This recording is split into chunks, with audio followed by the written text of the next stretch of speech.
വളച്ചുകെട്ടില്ലാതെ കാര്യത്തിലേക്ക് കടക്കാം. ഇപ്പോഴും പറയും ഊരാളുങ്കൽ ലേബർ കോപ്പറേറ്റീവ് സൊസൈറ്റിക്ക് ടെൻഡറിന്റെ അടിസ്ഥാനത്തിലാണ് വർക്ക് കൊടുത്തിരിക്കുന്നത്. ലോകത്തുള്ള സകല ചോദ്യങ്ങൾ തീർന്നാലും ശരി, യുവമാരുടെയും മുടിഞ്ഞ ചോദ്യം തീരൂല, ഒരിക്കലും തീരൂല. അത് ഒരുമാതിരി ചൊറിയുന്ന ചോദ്യം. പറ 300 കോടി രൂപയുടെ വർക്ക്, 299 കോടി രൂപയുടെ വർക്ക് ഊരാളുങ്കൽ ലേബർ കോപ്പറേറ്റീവ് സൊസൈറ്റിക്ക് ടെൻഡറിന്റെ അടിസ്ഥാനത്തിലാണോ കൊടുത്തത്? അത് ഉത്തരം പറ. ടെൻഡറിന്റെ അടിസ്ഥാനത്തിലാണോ കൊടുത്തത്? അപ്പൊ ആ കാര്യം ഞാൻ പറഞ്ഞ ഒരു കാര്യം ശരിയാണെന്ന് ഇപ്പൊ മനസ്സിലായില്ലേ?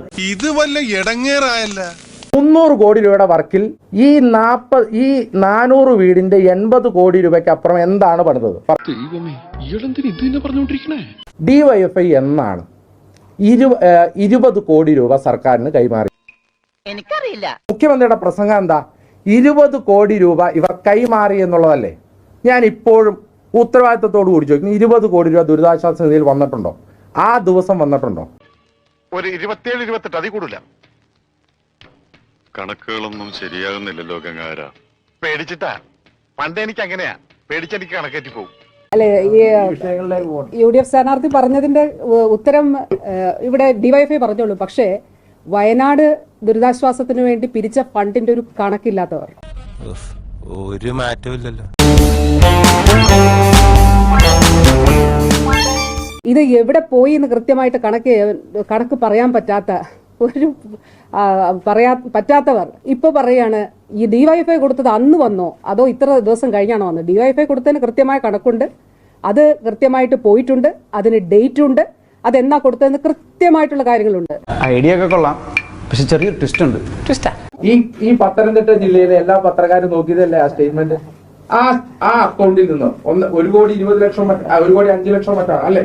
ആ അക്കൗണ്ടിൽ നിന്ന് ഒരു തുക പുറത്തേട്ട് പോയതായിട്ടുള്ള കണക്ക് നിങ്ങൾ കണ്ടിട്ടുണ്ടോ? എന്താ ഉറക്കം വരുന്നു. മിനിസ്റ്റർ ആ കേട്ടോളൂ. അവലാലയുടെ മിനിസ്റ്ററുമായി വളരെ ബന്ധമുള്ള ആളാണ്, ഇത് കേട്ടോളൂ. അല്ലെങ്കിൽ ഈ പത്രക്കാരെല്ലാം ബന്ധമുള്ള എല്ലാവരുമായിട്ടും കേട്ടോളൂ.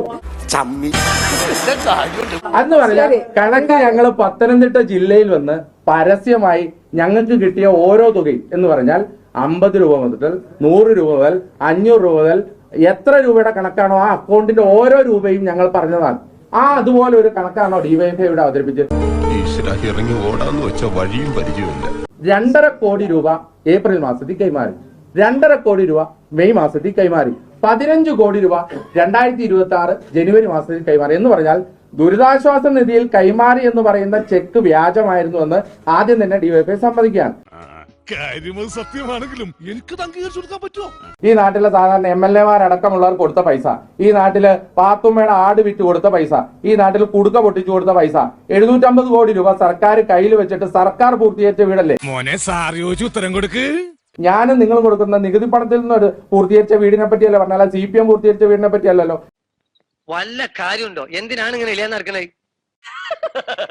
തൽക്കാലം ഇത്രയും മതി, വരട്ടെ.